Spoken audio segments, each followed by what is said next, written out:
بس کچھ وقت کی بات ہے، پھر سب کچھ ٹھیک ہو جائے گا۔ میں خود بھابھی سے بات کروں گا اور ہماری شادی ہو جائے گی۔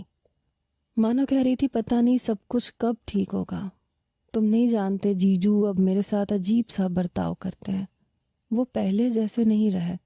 میں بہت مشکل سے انہیں برداشت کرتی ہوں، کیونکہ میں اپنا اور تمہارا رشتہ نہیں خراب کرنا چاہتی۔ مجھے ڈر لگتا ہے کہ اگر میں انہیں خود سے دور کروں گی تو ہمارے رشتے کے جڑنے کی آخری امید بھی ٹوٹ جائے گی۔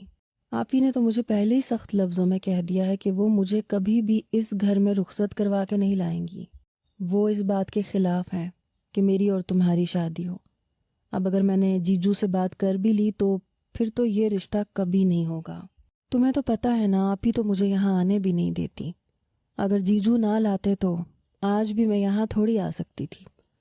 مانو حمزہ سے میری شکایت لگا رہی تھی، اور یہ سن کے میرے رونگٹے کھڑے ہو گئے تھے۔ وہ میرے بھائی کے سامنے میرے کردار کی دھجیاں بکھیر رہی تھی، یا پھر شاید میں نے ہی اپنے کردار کو خاک میں ملا دیا تھا۔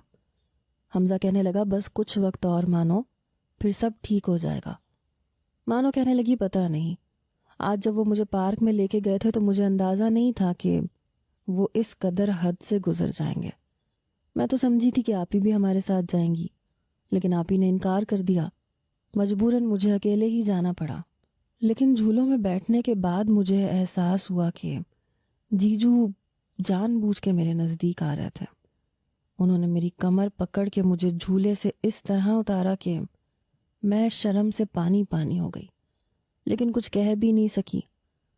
یہ بات میرے لیے بہت ہی زیادہ عجیب اور ناقابل برداشت تھی۔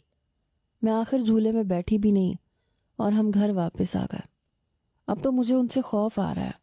آپ ہی ان سے کتنی محبت کرتی ہیں،